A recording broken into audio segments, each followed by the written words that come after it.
वे लिखते हैं कि जब टांग की हड्डी टूटने के कारण मैं अस्पताल में था तो एक दिन अभ्यास में बैठे हुए मुझे बाबा जी के स्वरूप के या उन जैसी शकल के, देख ये भी असमंजस में, या उन जैसी शकल के दर्शन हुए और उन्होंने कहा सख्त ये देखो, उन्होंने कहा, किसने, जो वो दिखाई दिए, दर्शन दिए जिसने, महात्मा ने, सख्त जरूरत के समय मांस और शराब का सेवन करने में कोई हर्ज नहीं। फिर देखिए जो दर्शन दिए ना, जिसने आकर अभ्यास में दर्शन दिए गुरु जी ने, इसने जयमल सिंह जी ने, सख्त, सावन सिंह जी कह रहे हैं सख्त जरूरत के समय मांस और शराब सेवन करने में कोई हर्ज नहीं, लेकिन जब मैंने 5 नाम का सुमरण किया तो वह स्वरूप उठकर चला गया। अब चूंकि मैंने बाबा जी को जिंदा साक्षात देखा था और उनका रंग रूप मेरे नैनों में बसा हुआ है, इसलिए मैंने धोखा नहीं खाया। कदे कोई सोचे मैं वैसे ही कह रहा हूँ। अब ये बात समझनी भक्त आत्मा, ये दास आपको यही बताना चाहता है कि ये संत जो है ऐसे ये काल इन सब को नचा रहा है, चाहे वो किसी भी मजहब की या पंथ की परंपरा में बंधे हुए हैं, इन सब का यो ऐसे ही चक्कर कटा रहा है। अब आपको दिखाता हूं कि पवित्र बाइबल में आगे प्रमाण है कि प्रभु ने सबसे पहले आदम रचा, आदम की हड्डी निकालकर हव्वा उसकी पत्नी बना दी, दोनों को एक वाटिका में छोड़ दिया और उसमें कहा कि तुम इस बीच में लगे हुए जीवन के वृक्षों के फल मत खाना, तुम खा लोगे तो मर जाओगे। ये आदेश यहाँ से इस काल भगवान के प्रारंभ हो गए, निरंजन के, जो व्यक्त नहीं आता, जो अव्यक्त रहता है, प्रत्यक्ष सामने नहीं आता, और आता है तो किसी अपना अन्य रूप बनाकर जैसे फरिश्तों को भेज देता है। अब यहाँ पर इस काल के आदेश हो गए, काल ने बहका दिया, कह दिया कि तुम बीच वाले ये फल मत खाना, तुम खा लोगे तो मर जाओगे। एक दिन कहते हैं सर्प आया और सर्प ने हव्वा से कहा कि तुम ये बीच वाले फलों को, वृक्षों के फल क्यों नहीं खा रहे हो। हव्वा ने बताया, आदम की पत्नी ने बताया कि हमें प्रभु ने मना किया है, ईश्वर ने हमें मना किया है, यदि तुम बीच वाले फलों वृक्षों के फल खा लोगे तो मर जाओगे। सर्प ने कहा, बहका दिया तुम्हारे को भगवान ने, और भगवान नहीं जान, इसके खाने से बताऊं क्या होगा। सर्प बता रहा है, सर्प को तो ज्ञान है, ये काल जो है ये सबको नाच नचा रहा है। सर्प कह रहा है कि मैं जो है ये बताऊं भगवान ईश्वर तुम्हें क्यों नहीं बीच वाले वृक्षों के फल खाने देता, कि यदि तुम ये फल खा लोगे तो तुम्हारी आंखें खुल जाएंगी और तुमने भले बुरे का ज्ञान हो जाएगा।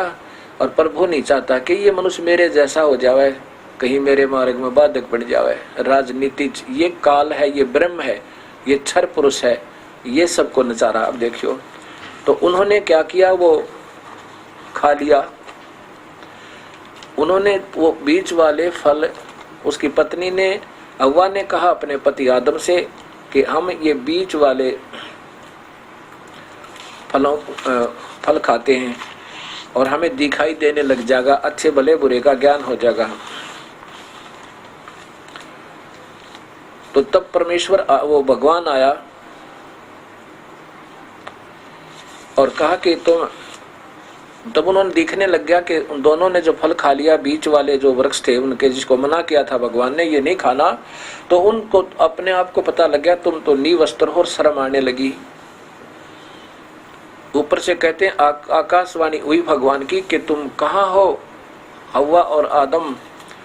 तब वो दोनों अपने पर्दों के ऊपर उस अंजीर के पत्तों से अपने गुप्तांगों को छुपा के और छुप गए वृक्षों की आड़ में, और वहां से बोले कि हम यहाँ छुपे हुए हैं तेरे डर से, शर्म के मारे हम यहाँ छुपे हुए हैं, तो प्रभु ने कहा कि क्या तुमने वो बीच वाले फलों, वृक्षों वाले फलों के को खा लिया, बीच वाले पेड़ों के फलों को खा लिया जो मैंने मना किया था? हाँ जी, हमने वो खा लिया। किसने बताया तुमने? कि सर्प ने मेरी पत्नी को बहका दिया, आदम बोला, और उसके कहने से मैंने और दोनों ने खा लिया, हमारे से गलती होगी। तब अब देखिए, अब यहाँ से काल इनको गुमराह रखा है, अपने पिता अपने पुत्रों को भी नहीं बताने देता ये सही मार्ग। अब कहते हैं आदम जो है ये ब्रह्मा का अवतार है, ब्रह्मा के लोक से आया हुआ कोई शक्ति गण थे, और हजरत मोहम्मद जो थे ये शिव जी के अवतार हैं। हिंदू और मुसलमान दोनों लड़े, वो कहे हमारा शिव जी तगड़ा, मुसलमान के हमारे हजरत मोहम्मद तगड़े, और ये दोनों ही शक्ति शिव जी की ही लोक से एक शक्ति आई थी, एक शक्ति युक्त हंस आत्मा आए थे, और वो मुसलमान लोग भी इसी को निराकार मान के, साकार मान के इन्हीं तक की पूजाएं कर रहे हैं, और दोनों आपस में लड़ रहे हैं। ये हमारी अनजानपना, क्योंकि हमें शास्त्रों का सही ज्ञान नहीं हुआ। अब यहाँ देखिए,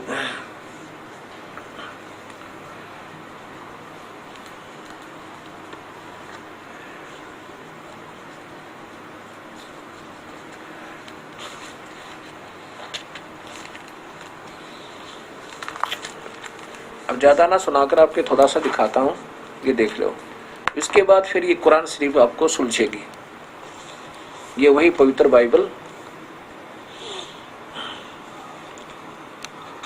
और ये आपके सामने है।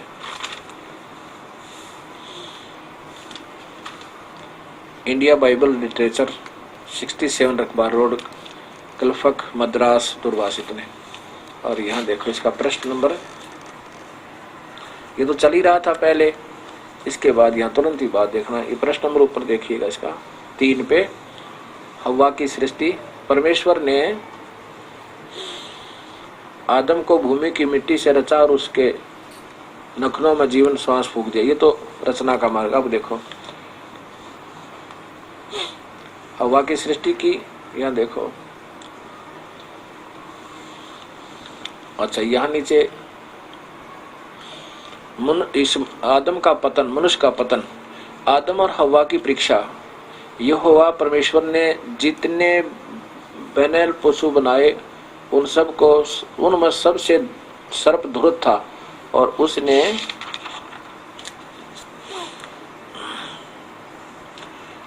स्त्री से कहा, हव्वा से कहा, क्या सच है कि परमेश्वर ने कहा कि तुम उस उद्यान के किसी वृक्ष का फल ना खाना? स्त्री ने सर्प से कहा कि उस उद्यान के वृक्षों के फल हम खा सकते हैं, पर जो वृक्ष उद्यान के बीच में है उसके फल के विषय में परमेश्वर ने कहा कि न तुमको उसको खाना है और न उसको छूना, नहीं तो मर जाओगे। तब सर्प ने स्त्री से कहा कि तुम निश्चय न मरोगे, वरना परमेश्वर आप जानता है कि जिस दिन तुम उसका फल खाओगे उस दिन तुम्हारी आंखें खुल जाएंगी और तुम भले बुरे का ज्ञान पाकर परमेश्वर के तुल्य हो जाओगे। ये भगवान नहीं चाहता ऐसा कर दे। अब देखो परमेश्वर का न्याय। परमेश्वर ने जो दिन ठंडे उद्यान में फिरता था उसका शब्द उनको, यहाँ देखिए फिर, तब जो परमेश्वर ने सर्प से कहा, तूने जो ये कहा कि इसलिए तू, हाँ या ऊपर देखो,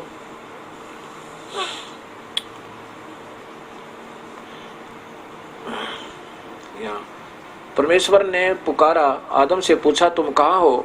उसने कहा मैं तेरा शब्द उद्यान में सुनकर डर गया, क्योंकि मैं नंगा था इसलिए छिप गया। उसने कहा, परमात्मा ने कहा कि किसने तुम्हें चिताया कि तू नंगा है? जिस वृक्ष का फल खाने को मैंने तुझे बरजा था, मना किया था, क्या तूने उसका फल खाया है? आदम ने कहा, जिस स्त्री ने तूने मेरे संग रहने को दिया है उसी ने उस वृक्ष का फल मुझे दिया और मैंने खाया। तब यहोवा परमेश्वर ने स्त्री से कहा, तूने यह क्या किया? आदि आदि। अब मैं जो क्या कहना चाहता हूँ, इसी पवित्र बाइबल में अब ये काल के और काल के दूतों के आदेश प्रारंभ हो गए। प्रभु तो जाकर विराजमान हो गया अपने तख्त पर, वो पूर्ण परमात्मा 7वें दिन। इसी प्रकार ये कुरान शरीफ बताती है कि वो वास्तव में कबीर परमेश्वर है और वही 7वें दिन जाके वहां सृष्टि रच के विराजमान हो गया। और बीच में जो है इन फरिश्तों के ही बीच में इन फरिश्तों के, ये कुरान शरीफ देखिएगा, वही कुरान शरीफ है। और इसमें बीच में फरिश्तों के आदेश और इस काल भगवान के आदेश आते रहते हैं। और ये काल स्वयं तो आता नहीं, किसी के अंदर प्रवेश करके बोलता रहता है। जैसे आजकल एक दिव्य ज्योति अर्थात ब्रह्म कुमारी नाम ते माउंट आबू के अंदर एक वही काल का ही एक पंथ और प्रारंभ हो रहा है, निराकार अल्लाह का। वहां पर ऐसा ही है कि जैसे 2-3 बहन बैठ जाती हैं और उन कुछ देर के बाद वो अचेत हो जाती है, उनकी सुध बुध खो जाती है और फिर थोड़ी सी देर में वो होश में आती है, उनकी आवाज़ बदल जाती है, उनके बोलने का तरीका बदल जाता है। तो वो जो आदेश देते हैं उनको नोट कर दिया जाता है, टेप से, रिकॉर्डरों से, फिर बाद में लिख लिया जाता है। ऐसे धीरे धीरे ये एक पंथ बन जाएगा जैसे मुसलमान धर्म बना था। और वो समय समय पर ये काल अपने आदेश चेंज करता रहता है और फिर थोड़े से दिन में इनको ऐसे ही अपना एक ग्रुप बन जाएगा, एक मजहब का रूप धारण हो जाएगा और निराकार तक ही सब सीमित हैं।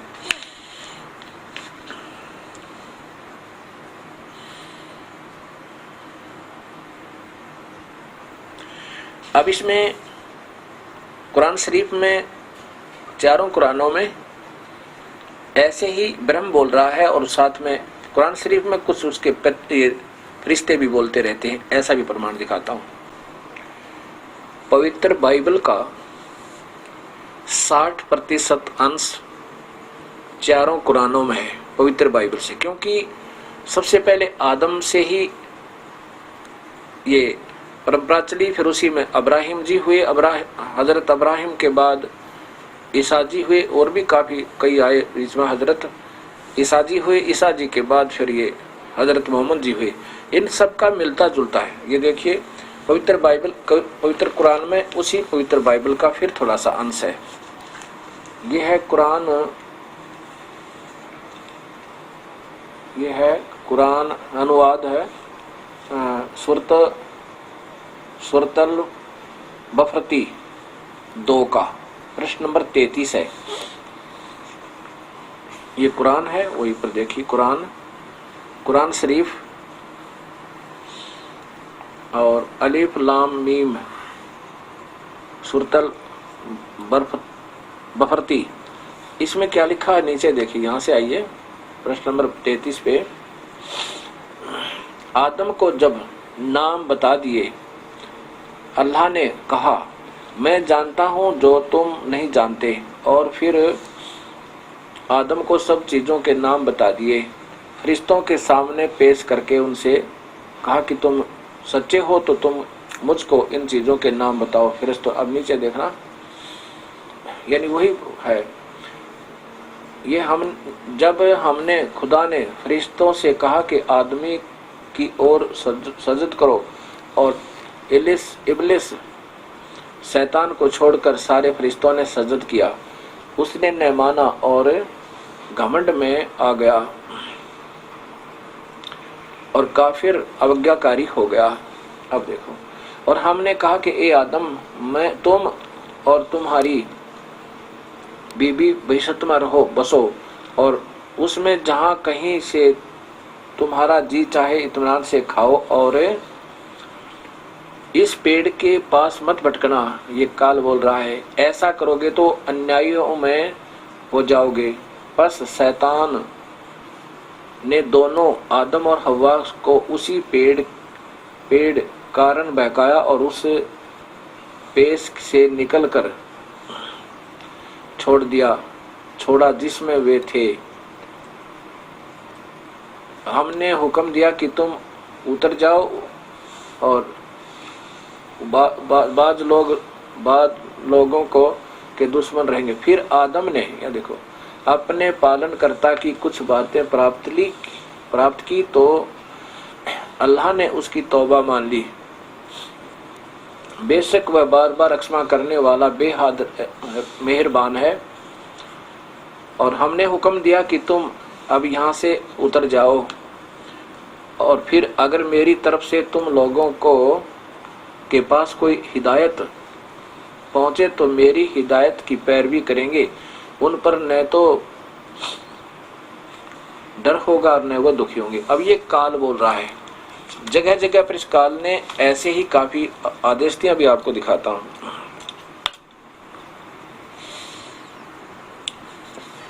अब इसमें आगे देखना, फिर प्रश्न नंबर, अब देखें इसी कुरान शरीफ में प्रश्न नंबर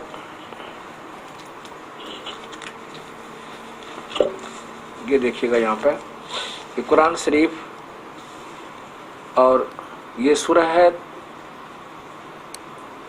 ताहा 20, और इसमें प्रश्न नंबर सूरह ताहा 20 523 पे नीचे देखो, ये ज्योत स्वरूपी काल भगवान, ये देखिए यहाँ से, अल्लाह के सिवा कोई पूज्य नहीं है, उसके नाम अच्छे हैं। और तुमने मूसा की बात सुनी, जब उनको आग दिखाई दी तो उन्होंने अपने घर के लोगों से कहा कि ठहरो, मुझको आग दिखाई दी है। जब उन अजब नहीं उससे तुम्हारे बेचिनगारी ले आऊं या उस आग के पास राह का पता मालूम करूं। फिर जब मूसा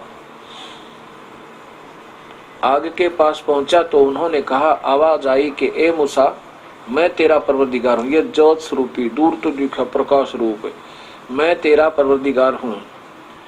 तो और तू अपनी जूतियां उतार दे, तू तौबा की पाक घाटी है, और मैंने तुमको पैगंबरी के लिए चुना है। अब देखो, काल कह रहा कि मैंने तुझे पैगंबर बना के भेजा, वो अग्नि रूप ज्योत स्वरूपी, जो अग्नि दिखाई दी थी। तो जो कुछ आज्ञा होती है उसको सुनो, बेशक मैं ही अल्लाह हूँ, मेरे सिवा कोई बंदगी के काबिल नहीं है। सो मेरी ही इबादत करो, मेरी याद के लिए नमाज करो। अब ये हो गया ना, अग्नि रूप में मूसा जी को अल्लाह दिखा। अब आपको दिखाता हूँ फरिश्तों के आदेश। इसी में फरिश्तों के आदेश देखो 519 पे। ये कहते हैं कि हम तो परवरदिगार के भेजे जाते हैं इस काल के। ये देखो इसी कुरान शरीफ पे प्रश्न नंबर 519 पे देखिएगा। हम फरिश्ते तो, अब कभी तो फरिश्ते आदेश देते हैं, कभी ये काल आदेश देता है।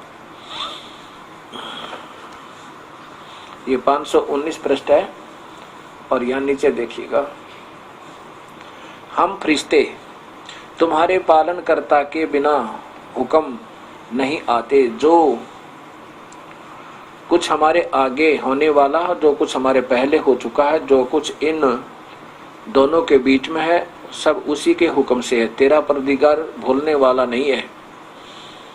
आसमानों और जमीन का और जो कुछ भी आसमानों के बीच है उनका परवरदिगार है। तो उसकी इबादत करो, उसी की बंदगी पर जमे रहो, और तुम्हारा भला तुम्हारी जान है, अल्लाह जैसा कोई और है। अब यहाँ पर ये फरिश्ते बोल रहे हैं, और वो काल भगवान आकर के इनको आदेश दे गया। अब देखो कैसे राहत देते हैं बीच बीच में, जैसे अपने अभी राधा स्वामी की वो कथा सुनी कि बीच में शराब का आदेश हो गया, वो काल ही दे जाता है मांस और शराब का। अब ये सारा काम बिगड़ जाएगा। इस पुस्तकों को पढ़ कर ये सब मांस और शराब खाना प्रारंभ कर देंगे। थोड़ी बहुत जो भक्त आत्मा थी, भक्तिपना, वो भी समाप्त हो जाएगा। अब देखो आगे क्या कहते हैं, रोजों के अंदर। अब रोजे क्या होते हैं, 30 दिन लगातार ये सुबह से लेकर शाम तक कुछ खाना नहीं खाते मुसलमान भाई, और फिर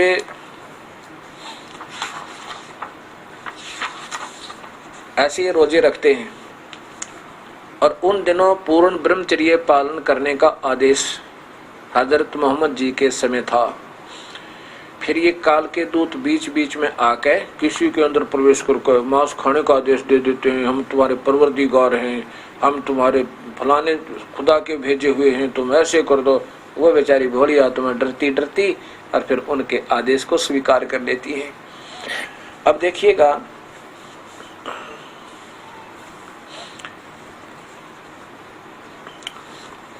जैसे उनको आदेश था कि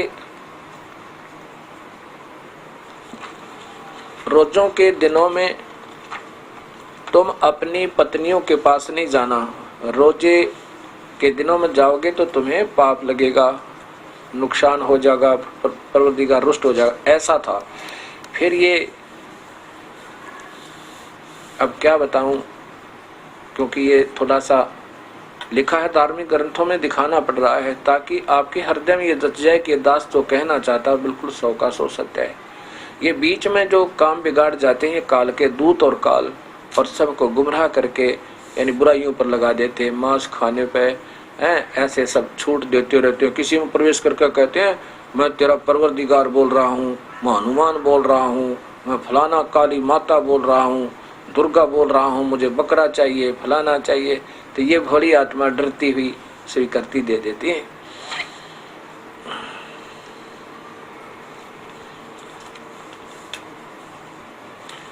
अब इसमें लिखा है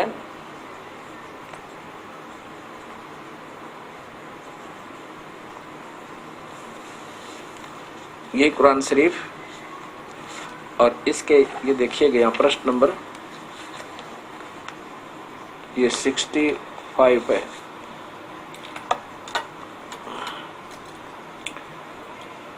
सूरत बफरती 2:65 पे थोड़ा सा अंश दिखाऊंगा। लो अच्छा, तुम रोजों की गिनती पूरी कर लो और इसलिए तुम अल्लाह की बड़ाई बयान करो कि उसने तुमको सच्ची राह दी है, और ताकि तुम उसका एहसान मानो। और ए पैगंबर, देख इसको हजरत मोहम्मद को, ए पैगंबर जब मेरे बंदे तुमसे मेरे बारे में पूछें तो उनको समझा दो कि मैं तो पास ही हूँ। जब भी कोई मुझे पुकारता है तो मैं पुकारने वाले की प्रार्थना को कबूल कर लेता हूँ, और चाहिए कि मेरा हुक्म माने, मुझ पर ईमान लावें ताकि वह नेक राह पर रहें। मुसलमानों, रोजों की रातों में अपनी बीवियों के पास जाना तुम्हारे लिए जायज कर दिया गया है। अब छूट दे दी। किसी में प्रवेश करके ये फरिश्ते बोल जाते हैं वह तुम्हारी पोशाक है और तुम उनकी पोशाक हो। अल्लाह ने जाना तुम अपने, फरिश्ते बोल रहे हैं, अल्लाह ने जाना तुम अपनी बीवियों से खिनायत करते थे, चोरी चोरी उनके पास जाने से अपनी दीन नुकसान करते थे, तो उसने तुम पर दया कर दी है, तेरे की दृष्टि की है और तुम्हारे अपराध दरगुजर किए हैं। बस अब रोजों की रात में किसके वक्त उनके साथ मिलो, और तो नतीजा अल्लाह ने तुम्हारे लिए ठहराया है, यानी औलाद उसकी चाहना करो और खाओ पियो, यहाँ तक कि रात की काली धारी से सुबह की सफेदी धारी तक तुमको साफ दिखाई देने लगे। फिर रात आने तक रोजा पूरा करो, यानी सुबह से लेकर शाम तक रोजा पूरा करो। अब बताओ, और फिर तुम उनके पास भी नहीं फटकना। उसके ऐसा लिखा है। बताओ, अब ये इस प्रकार की ये सभी शास्त्रों में अपने आप इस काल ने त्रुटियां पैदा करवा दी। हजरत मोहम्मद जी को आदेश दे दिया कि ए पैगंबर कि ये तेरे बंदे जो हैं, अब क्या बताऊं, बार बार अच्छा भी नहीं लगता। अब कहने का भाव ये है कि तुम चोरी चोरी ये गलतियां करते थे, पहले तो पाबंदी थी कि रोजे करो, तब अपना ब्रह्मचर्य का पालन करो, फिर छुट्टी दे दी, अब कोई बात ना है। तो ये जो छूट है, ऐसे फिर आगे छूट दे दी। परमात्मा तो 7 दिन में 6 दिन सृष्टि रच गए और इनको दे के इस काल को जो भी इसको देना था और वापस अपने तख्त पर जा बैठा। अब ये काल नचा रहा सबको। अब ये काल का फिर जाल देखियो, पवित्र बाइबल में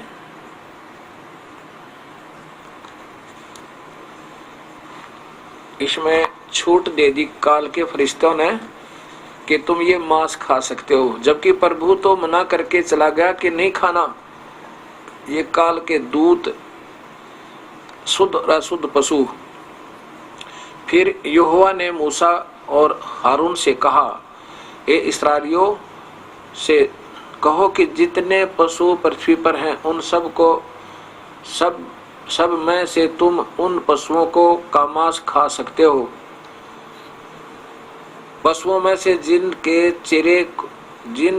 जितने चिरे अथवा फटे खुर होते हैं, जिनके खुर फटे आगे जैसे ये घोड़े गाड़े हैं, परंतु पागुर करते हैं उनको खा सकते हो। परंतु पागुर करने वाले अथवा फटे खुर वालों में से इन पशुओं को न खाना। ऊंट जो पागुर तो करता है परंतु चिरे खुर नहीं होते, इसलिए वह तुम्हारे अशुद्ध ठहरा। अब क्या बताएं, अब परमात्मा ने जो आदेश दिया था वो तो चला गई, और बीच बीच में ये काल के दूत, ये भूत प्रेत किसी में प्रवेश करके कहते हैं मैं तुम्हारा परवरदिगार बोल रहा हूँ, तुम ये खा सकते हो, वो खा सकते हैं। उनकी जो है ना ऐसे ये दुर्गति भोली आत्माओं की होती जा रही है। अब हमने फिर सोचना होगा, और ये दयालु परमेश्वर फिर आते हैं, दया करते हैं अपनी प्यारी आत्माओं पर, अपना सत्य ज्ञान देते हैं, काल के जाल से बाहर निकालते हैं। अब उस समय आ गया है कि वो सूर्य उदय होगा उस सत्य ज्ञान का। कबीर साहब कहते हैं, तारा मंडल बैठे करिए चांद बड़ाई खावे, उदय होया जब सूरज का सो तारों छप जावे। जब ये सत्य ज्ञान रूपी सूर्य उदय होगा उस समय ये सभी जो ज्ञान थे, ठीक है वो अपने लेवल के ब्रह्म तक का ज्ञान था, ये सब छिप जाएगा। ऐसे हो जाएगा जैसे सूर्य उदय होने पर चंद्रमा और तारे देखने से ही नजर आते हैं, देखने से भी ढंग से नजर नहीं आते हैं। और ज्ञान सब ज्ञानड़ी, कबीर ज्ञान सो ज्ञाने, जैसे गोला तोब कहा करता चले मैदानी। और ज्ञान जो अभी तक हमने सुने थे, वो जितने भी आपने शास्त्र अपने अपने संतों ने अपने हिसाब से बनाए हुए जो शास्त्रों की आड़ लेकर, ये तो ज्ञानड़ी बताई, अर्थात अधूरे इनकम्प्लीट नॉलेज। और कबीर पूर्ण परमात्मा का जो ज्ञान है वो ज्ञान सो ज्ञान। और जैसे घोड़ा तोब का फिर करता चला मैदान। अब ये मैदान होता चला जाएगा, सभी शास्त्रों का विधिवत निरीक्षण होगा। और अब ये आपको ज्ञान हो गया कि परमात्मा सशरीर है, आकार में है। और वो कौन है? वो कबीर है। ये तो शास्त्रों ने बता दिया, कुरान शरीफ बतावे, बाइबल बतावे, क्योंकि बाइबल और कुरान में दोनों का मिलकर ये प्रमाण हो गया परमात्मा कबीर है और वो सशरीर है, मनुष्य जैसा है। वेद बताते हैं वो कबीर परमेश्वर है। अब जैसे अरबी में कबीरन लिखा था, लेकिन वहां पर जैसे कबीर हलंत वाला रह लगने से वो कबीर ही कहलाओगा, वहां न कट जाएगा कबीरन का, वो कबीर रह जाएगा। ये कबीर ही है पूर्ण परमात्मा। अब आपको आंखों देखा हाल, जिन्होंने जिन संतों ने सतलोक में देखा उस परमेश्वर को और फिर काशी में देखा ज्यों का त्यों, उन्होंने आंखों देखा, अपना हाल बताया, ये प्रमाण करेंगे कि वो कबीर परमेश्वर है। किन किन ने देखा? परम आदरणीय धर्मदास जी महाराज ने, परम आदरणीय गरीबदास जी महाराज ने, हरियाणा वाले ने, छुडानी वाले ने, परम आदरणीय बाबा नानक जी ने, परम आदरणीय दादू जी ने, परम आदरणीय मुल्कदास जी ने, इन सभी ने देखा और बताया कि वो कबीर परमेश्वर है जो काशी में जुल्हा बनकर आया था। और ये सबके सामने अब सत्य ज्ञान होगा। ये पूर्ण परमात्मा कबीर साहब की कृपा है। कबीर परमेश्वर चारों युगों में आते हैं अपना सत्य ज्ञान का मार्गदर्शन करने के लिए। सतयुग में सत्सुकृत नाम से, त्रेता में मुनिंदर नाम से, द्वापर में करुणामय नाम से और कलयुग में वो कबीर नाम से आएंगे। और कबीर नाम ही परमात्मा का वास्तविक नाम है। और इस नाम को, इसको ही लेकर के ये कबीर में आए हैं, आते हैं, मतलब आते हैं। पहले तो आए हैं, अब आते हैं, क्योंकि कबीर नाम से वो कलयुग में आए हैं। काशी में जुल्हे का रोल किया, कमल के फूल के ऊपर एक बालक का रूप धारण किया। और जब वो सतयुग में आए, त्रेता में आए और द्वापर में आए और कलयुग में किन किन जीवों का उद्धार किया, ये आपको अभी बताएंगे।